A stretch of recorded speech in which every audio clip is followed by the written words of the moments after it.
Hi, everybody, and welcome to another edition of Words, Images, and Worlds. I'm Jason Dehart, and joining me on this particular recording is author Max Allan Collins. May I call you Max? Is that okay? You sure can. Okay, May I great, call you great. Jason? Yeah, of course, All right. that would only be natural. So thanks so much for joining me. Your work has been part of my reading life for many, many years now. Well, you're the one. It was me. It was me the entire time. That's always nice. That's always nice to hear. I had somebody yesterday come up to me and say they'd read my first two books years ago. And I said, "Well, that's great." And said, I am still writing books." Says, "No, I'm not much for reading books." So I guess he read the first two and went, "Nah, I think that'll do. That'll do me." It's not going to get any better than that. It's Yeah. not. So you're just right there, the pinnacle. No, I've enjoyed your work writing in comics and graphic novels, writing in shared universes, and then writing in your own universes as well. So always enjoy your work and your view of the world and characters. That's great of you to say, and even though comics are sort of like the secondary thing in my career, um, I'm an old comic book guy. I was like, and I go back to when I was the guy reading comic books in my school. I mean, it hadn't really taken hold yet. So if you were a comic book person, you were kind of an oddball Yeah, because, and I don't think that's. I mean, I suppose it's kind of true now, but let's just say there were geeks, but no geek culture. true, true. It's changed a lot. It's changed a lot. I spend my days as a high school English teacher, and the world of comics, it's a cooler thing now. You wouldn't necessarily tell people you were into comics when I was in school. Um, but was that a big part of your reading life growing up? Oh, I started. Yeah, I. My mom was wonderful about reading to me every night, and she read very cool stuff to me. She read the Tarzan books by Edgar Rice Burroughs, and she started me on. She knew I liked comic books. I was looking at comic books before I could read. I actually drew a comic book and filled the dialogue balloons with just scribbles and gibberish. Some people would say I continued to do that throughout my career, but in fact, it was literally gibberish. And she started at a very young age. She encouraged me to read Dick Tracy because she liked reading it when my dad was in the service in San Diego during the World War II, and she was an Iowa girl, and she moved there, and she read Dick Tracy in the papers there. Now, Dick Tracy, which I was reading in the comic books, was very violent. And like I say, she probably would be picked up by social services now or something because, but it really did shape me. And then, of course, then came Sherlock Holmes, and an early thing I read was The Saint. I loved the Saint books by Leslie Charteris, and uh, so I was always attracted to mystery suspense. And then, of course, there was this craze, private eye craze on TV from about 57 to about 61, where there was Peter Gunn and 77 Sunset Strip, Perry Mason, Mike Hammer, The Thin Man, all these shows. And many of them had literary sources. And I would go out, I'd watch the TV shows, and then I'd go out and read the original books. And that really, I was probably 12, 11, 12, 13. That's where it really kind of metastasized, shall we say. Yeah, yeah. And I can definitely see those influences. I mean, I think even you'd written in the Batman Elseworlds books, and that was Scar of the Bat. So I remember that really Right. well, that sort of pulp influence. And then I think the first novel of yours I picked up was probably an Indiana Jones. Probably one of those, I You would might be think. thinking of the Mummy books because I Okay, never actually wrote Indiana Jones, but the Mummy books were very much. I did the three movies, and the Mummy books were very much the character that Brendan Fraser played was very much the Indiana Jones very clone. much. Yeah, yeah, that must be what I'm thinking of. And for some reason that first Mummy book, and remember when I was doing tie-ins, which I did for about 15 years, I had some pretty classy stuff. I mean, I had Saving Private Ryan, and I had American Gangster, and I had Air Force One, but I also had like the Mummy. And the Mummy, that first Mummy novel, if you go on the internet and look for quotations by Max Allan Collins from his novels, the Mummy book is like out. There are more quotes from my Mummy books, particularly the first one, than anything else I've ever written. Now, I look at that and I think one of the reasons why I put my name on the movie novels, because my agent said, "You don't want to put your name on these tie-ins." And I said, "No, sure I do. Why don't I want my name on Saving Private Ryan, which sold like 1 million copies? Why would I not want that?"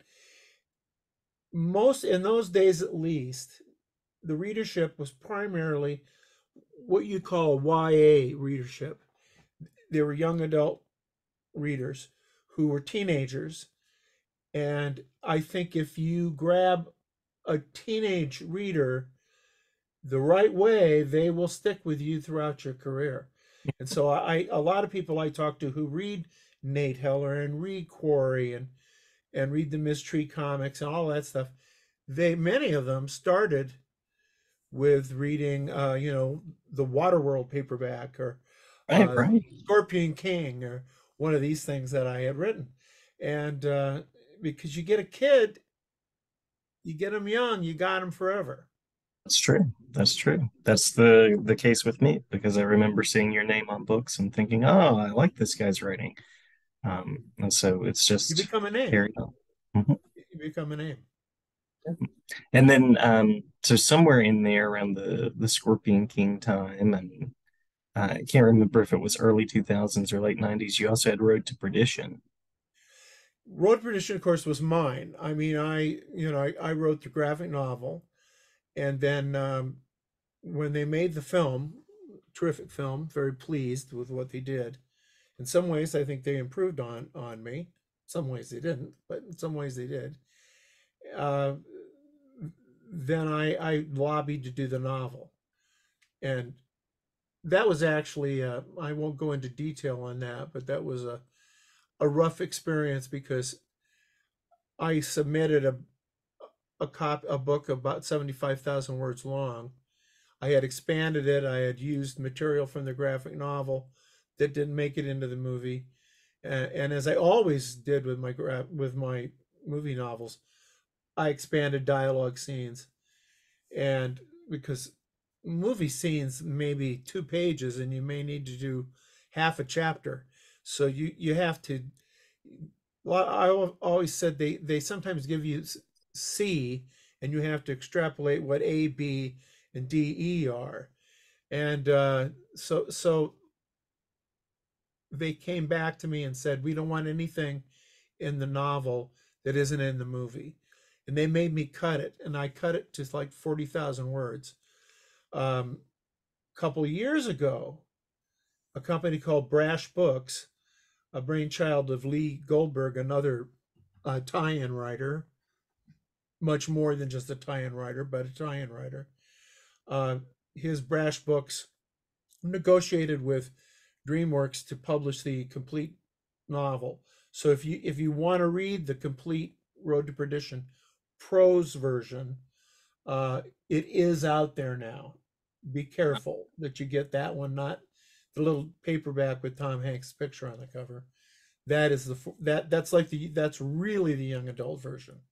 Yeah, yeah, that's interesting that they would go to the original voice and ask you to take things out. I always liked that about the movie novels, that there were scenes that were there and things that were there that kind of enriched the experience of seeing the movie. Well, you're a mystery. You're a teacher of English literature, I assume, of English teacher.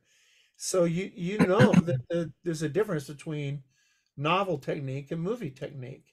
Right. I mean, and it's at its most basic, the novel is an interior experience, and the movie is an exterior experience because you're seeing the outside of the story. But a novel puts you inside the story, and a lot of people really like that experience. I mean, novels been around a long time. People do like that. Not as many as they used to, but there's still enough people out there to keep writers like me afloat. Yeah, it's the screen inside the mind. I agree. Yeah, definitely. And I, I always kind of threw out, and I was criticized for this sometimes, not by the readers, but sometimes uh, by editors would say, "Are you sure you can get away with this?" Because I would largely throw out the dialogue from the scripts.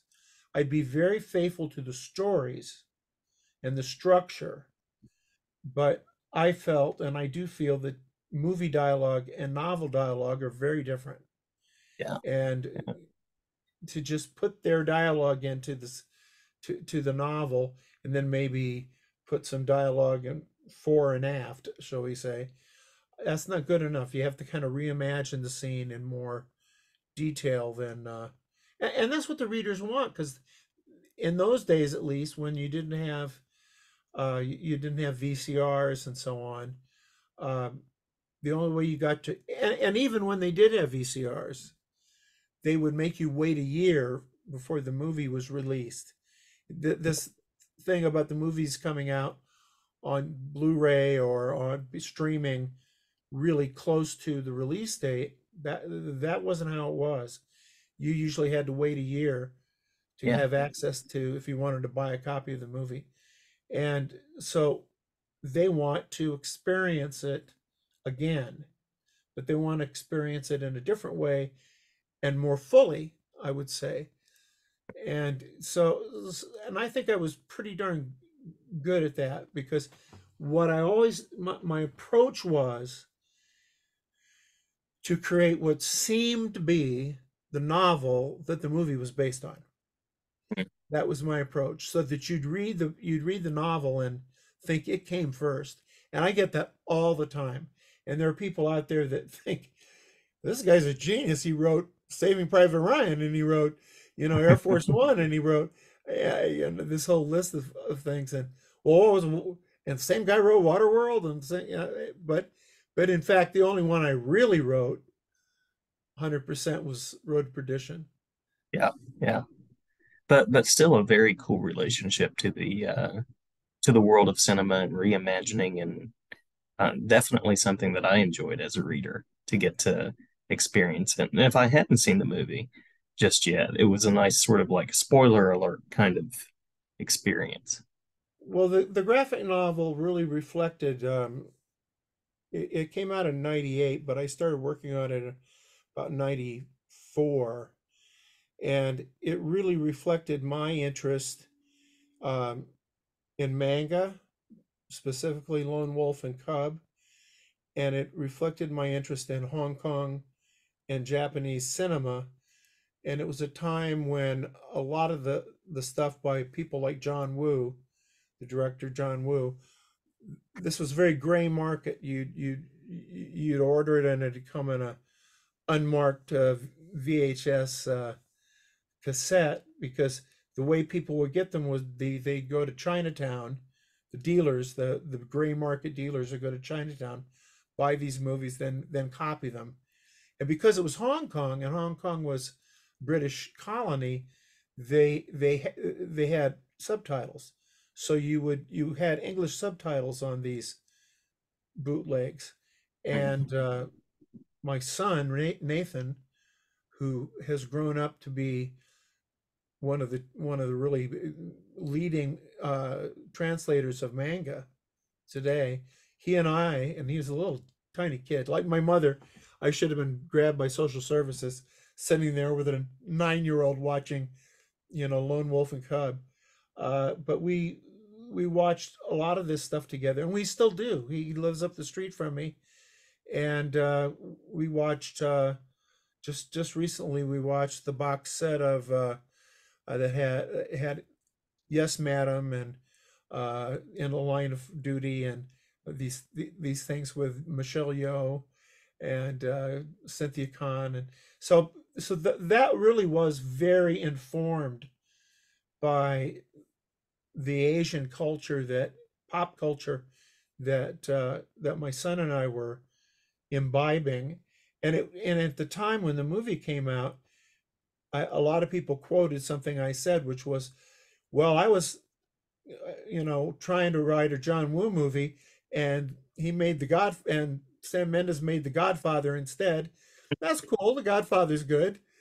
But I was, if you look at the graphic novel, you'll see uh, Michael Sullivan sliding down a banister, shooting two uh, 45s or 9 millimeters. So the Hong Kong influence is very strong. Also, the thing that the best of the Hong Kong movies did was they did really pure melodrama.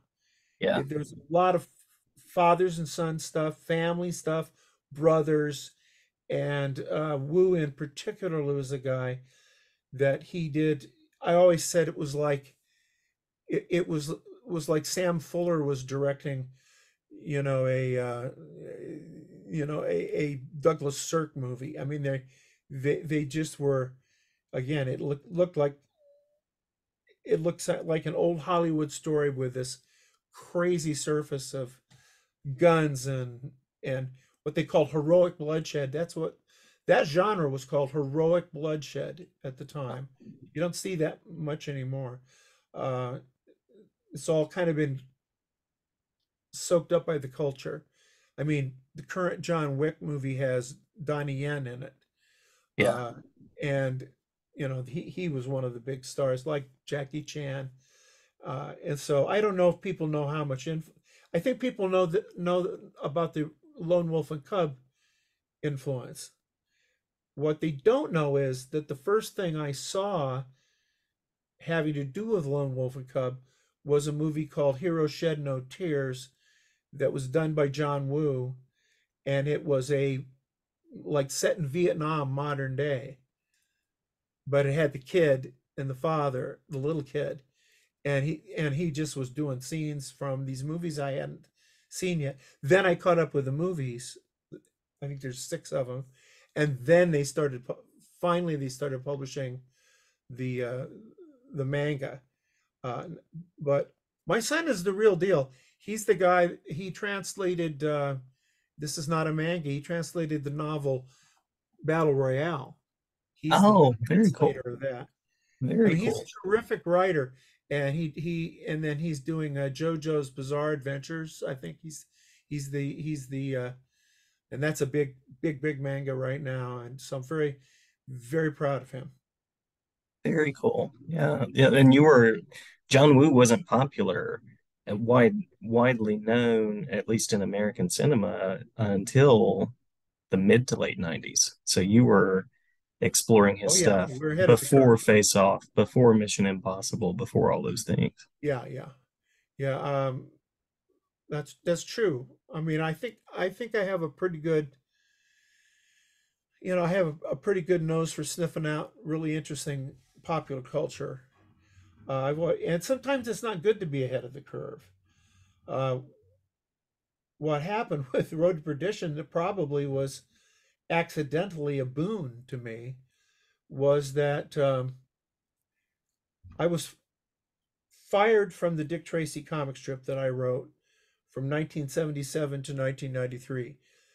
A new editor came in, and when a new editor comes in at a publisher, frequently you get canned because they're new and they are replacing somebody who presumably got fired. So they're going to let go of all of that guy's, people. And so I basically, even though I had done I think, a terrific job on the strip, we shepherded in that movie, the Warren Beatty movie, and so on, really got Dick Tracy back in the papers, but at any rate, I got canned. And um, the first job I did after that, major job I did, was I had gone to a comic book convention in in San Diego. Actually, I think it was WonderCon, and that would have been San Francisco, I guess. Anyway, it was WonderCon. A DC editor said to me, "We're going to do some noir graphic novels," and you're the only. At that point, I was the only mystery writer. The only mystery writer in the country who was also a comic book writer. Now it's pretty common now, but I predated all those guys. And he said, "So you're the natural person to do one of these." And I pitched, basically off the top of my head, I pitched Road to Perdition because I had been watching the Lone Wolf and Cub movies. I had been doing some research on the real John Looney character for my Nathan Heller books. John Looney was the guy who was played by, they called him John Rooney in the movie, uh, by uh, by Paul Newman. And so I just, as you do, I just, oh, sure, I got an idea. And I just started spinning this thing. And so I got the job, and they said, we have this wonderful artist in England, Richard Piers Rayner. They showed me his work, and he's got, this guy's terrific. He said, he's not fast. Truer words were never spoken. He was terrific and is terrific, but we started in 93 and delivered the book 300 pages. That was 300 pages, but delivered it in 98. Yeah, yeah. That's a long gestation. So, had that book, is what we were talking about before, if that book had come out maybe, if it had been before John Woo and this stuff began to hit the popular culture over here, might have landed with a thud. But it didn't, because by 98, that Hong Kong cinema had been sucked into our cinema, and then it got seen by the Xanax and Spielberg and all these people, and the father and son aspect of it resonated, and they made a terrific movie, and I couldn't be happier. I couldn't be luckier than to have that. That lives on. So these days you're working, the most recent publications I'm seeing are hard case crimes. Yeah, I have a good relationship with them. There's a guy named Charles Ardai who is the publisher editor, and what happened there was they're, as you probably know, they're kind of a retro house. They package them. They look like books that would have come out in the 50s or early 60s, with babes and guns and gangsters and uh, very film noir images. And what I was approached, this would have been early aughts. He approached me and said, we're going to do a pilot version of a few of these books. And I think I was the only author who was alive. I think they were doing, everybody else was dead or really, really old. They did an Earl Stanley Gardner, I think, but it was well known noir kind of writers. And they wanted to do a book of mine called Blood Money. And Blood Money was the second Nolan book. Nolan is a thief that I wrote a bunch of books about. And I said, well, you should start with the first one.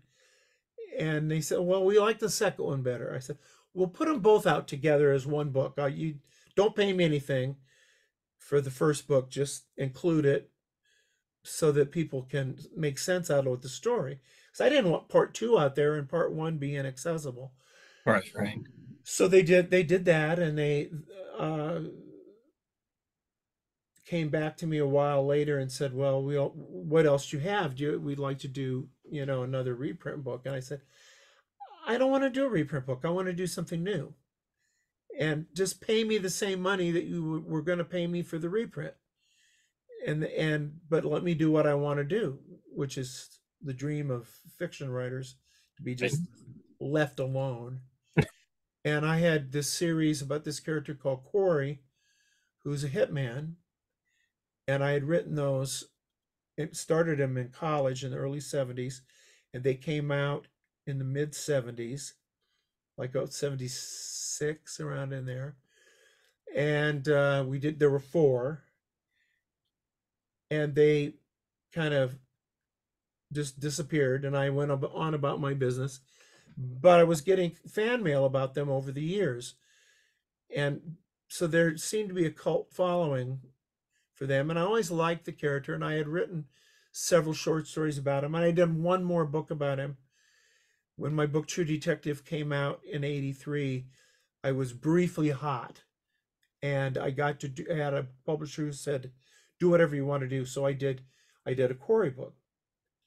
Well, now it's like early aughts, and they say, "What do you want to do?" And I said, "Well, I really would like to wrap this Corey series up." So I've got an idea for a book called The Last Quarry, and then I'll have the series will be done. It'll be over. And okay, that sounded like a good idea. So I did that, and then the most bizarre thing happened. It got noticed. It got some really good reviews. Entertainment Weekly, which was a big deal at the time, reviewed it. It was very successful, and there actually was a movie made that I wrote the screenplay of. So it's like a year later, I'm standing in line at a buffet at a Mystery Writers of America event, and Charles Ardai, the editor, is standing there from Hard Case Crime. He says, "Gee, it's too bad you did the last book in the series." I said, "I could do a book called The First Quarry," and that's what I did. So I went back, and ever since then, I've been doing these, what we call in comics, continuity inserts, Yes, which yeah, I is love it. I've gone through and I've written the stories that I might have written had that been successful initially. Yeah, And so their books and their books set in the '70s and '80s. And so that they're kind of period books. And they're pre-cell phone, and they're pre-home computers, and so it was fun to do. And so that's been pretty successful. And then it became a Cinemax TV show for a year called Quarry, and I got to write a couple episodes. So, the thing about being a professional fiction writer, if you're if it's what you do for a living, like is with me. I mean, we already discussed that I spent 15 years writing movie tie-ins. I mean, it's a gig. I mean, I'm a professional, and but you never know what's going to work, and you never know what's going to hit. And there's things of mine that would seem obviously, well, that ought to have been done a million times by now. Nothing. And then oddball things will get picked up on. You just don't know. And yeah, that quarry, which I created at the University of Iowa Writers Workshop in 1971, that it is still around. And I'm doing another one later this year. Uh, I have had series die and reemerge probably more than anybody I can think of, in part because I grow fond of these characters, and I feel like, I'm not done with that character yet. I kind of think of them as, it's like if you were to ask me with my Nathan Heller series, which are all very different books with different true crimes that we look at, what's your favorite? I would just start to stutter because to me it's one story. It's one long story that I've parceled out there and chunks. And the same with Quarry, and but they come out like puzzle pieces in different order. Um, and I think Quarry is something I'm very proud of because he very much grew out of my response to the Vietnam War, because he is a former sniper, and the whole idea of Quarry was that when you read him, and he's in the first, it's first person, and he seems very normal, and he seems kind of funny and almost nice. I would say nice is a stretch, but he's certainly a normal guy. But for a time anyway, he killed people for a living, and he responds very. There's often a time in a Corey story where a reasonable human being would respond any number of a couple of ways, and he's just going to respond with his 9 millimeter. And Right. he's not vicious, he's not mean, he's not sadistic, but he was trained to be a sniper, and something happened to the inner workings of his brain in Vietnam, and it was an anti-Vietnam War, anti-war statement through an incredibly violent series of books, Hmm. which is either hypocritical or ironic, or I don't know what it is. But there's all I'm pretty serious about what I do. I mean, I don't just say, well, what would make a good yarn? I mean, there's usually some it's usually about something, and if it's not about something during the writing, I'll figure out what it is, because I really think that if one of the differences between fiction writing and, let's say, essay writing, if you're writing an essay, you're telling people what you think. When you're writing fiction, you're on a journey to find out what you think to some degree. And you may not. I mean, I knew certain things about Corey at the outset. I mean, I knew that it was about, because that was a period of time where people would be sitting in front of their TVs with their TV tray and their TV dinner, and on the screen, guys in body bags are being loaded onto Right. military transports. Hmm. And that just resonated with me, that we had all, as a country, had become numb to violence. And I think today that's more true. Not that true is true, but it's even more true now today. I mean, look at the school shootings, and it just becomes, you become inured to it. And part of what Corey is about is, wake up, come on, wake up. And I always like to do a thing in Corey where you're rooting. I mean, he does something kind of terrible at the beginning of the book, so that I'm saying to the reader, this is your chance to get off. Get off the trolley now and find a safer route home, because this is what this book is capable of doing.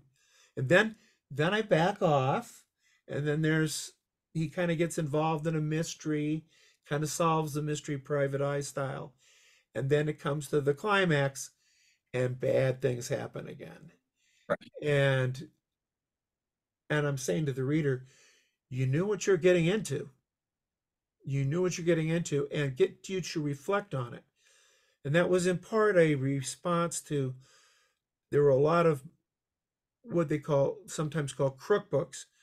One of my favorite writers is Donald E. Westlake, and he did, as Richard Stark, the Parker novels, but they were done in the third person, and Parker never killed anybody but other bad guys. And I wanted you to have to be in Corey's skin. And some people don't like it, and I get that.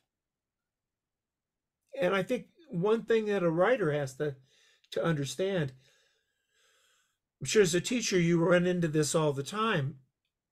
Not everybody is having the same experience with a book that they read, because it's them plus the book.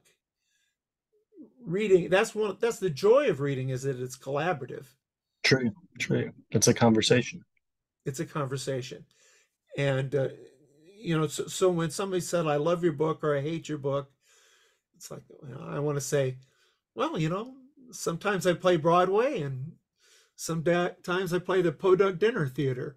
You Right. don't know, you don't know which theater you're going to be playing in. Uh, and I'm also very controlling as a writer, so I try to keep you keep you in your place, kind of, like this, so you'll get it. And I get criticized sometimes for over describing, because I will tell you what everybody's wearing. I will tell you what the room looks like.